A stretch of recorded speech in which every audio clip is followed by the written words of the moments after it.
Hi மக்களே, வணக்கம். Welcome to Jancy's kitchen. ரொம்ப நாள் கழிச்சு இன்னிலேருந்து லஞ்ச் பாக்ஸ் மெனு போட ஆரம்பிச்சிருக்கேன். ஏன்னா ஜோ குட்டிக்கு இன்னிலேருந்து ஃபுல் டே ஸ்கூல் ஸ்டார்ட் பண்ணிட்டாங்க. ஸோ இன்றைக்கி ஜோ குட்டிக்கு நான் என்ன first day lunch box menu prepare பண்ணேன்னு பார்க்கலாம் வாங்க. பேனில் 80 ml ஆயில் சேர்த்துருக்கேன். ஆயில் சூடான உடனே வெட்டி வச்ச 2 மீடியம் சைஸ் வெங்காயமும் அதோட 2 பச்சை மிளகாவும் சேர்த்து வதக்கிட்டுருக்கேன். இன்றைக்கி ஜோ குட்டிக்கு பீஸ் புலாவ் தான் பண்ண போகிறேன். அதுக்கு வெங்காயம் ரொம்ப ப்ரௌனாக வதங்கணும்னு அவசியம் இல்லை. வெங்காயத்தோடவே வீட்டில் செஞ்ச கரம் மசாலா, ஹோல் கரம் மசாலா சேர்த்துருக்கேன்.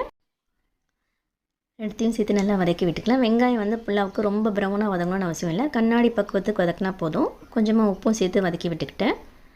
அடுத்து ஒரு கைப்பிடி புதினா கொத்தமல்லி ரெண்டும் சேர்த்து ஒரு கைப்பிடி சேர்த்து வதக்கியிருக்கேன்.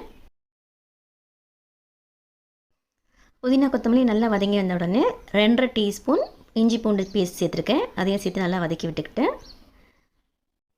இஞ்சி பூண்டு பேஸ்ட் நல்லா வதங்கி பச்சை வாசனை போனதுக்கப்புறமா நைட்டே ஊற வச்சா வெள்ளை பட்டாணி சேர்த்துக்கிட்டேன். இதையும் சேர்த்து ஒரு தடவை நல்லா வதக்கி விட்டுக்கலாம். இந்த எண்ணெயிலே வதக்கி விட்டோன்னா சீக்கிரமாக வேகும். அதுக்கு தான் எண்ணெயிலே வதக்கி விடுறேன். அடுத்து இங்கே ரெண்டு அழாக்கு பாஸ்மதி ரைஸ் ஊற வச்சுருக்கேன்.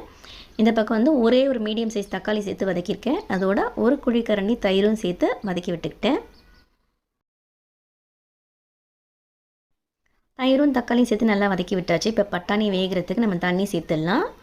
2 அழாக்கு அரிசி எடுத்திருக்கேன். ஒரு அழாக்கு அரிசிக்கு 1.25 அழாக்கு தண்ணி சேர்ப்பேன். தண்ணி அளந்து ஊற்றியாச்சு.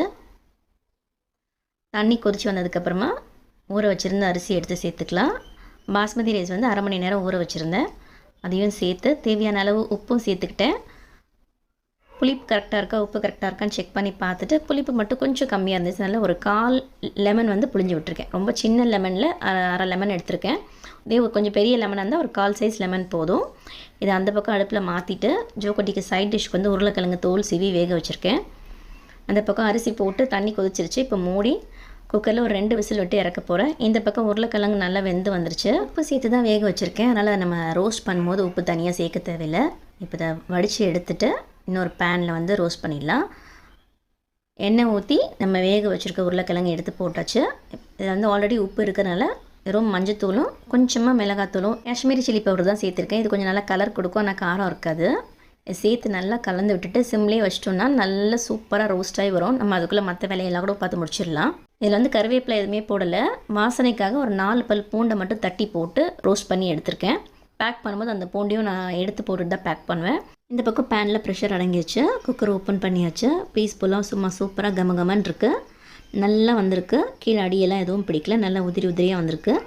ஸோ இன்றைக்கி ஜோ குட்டிக்கு பீஸ் புலாவும் அதுக்கு தொட்டுக்கிறதுக்கு உருளைக்கிழங்கு ரோஸ்ட்டும் கொஞ்சமாக தயிரும் சேர்த்து தான் பேக் பண்ணி கொடுத்தேன். இதுதான் இன்றைக்கி அவருடைய லஞ்ச் பாக்ஸ் மெனு. மீண்டும் அடுத்த லஞ்ச் பாக்ஸ் மெனுவோடு உங்களை சந்திக்கிறேன். பாய்.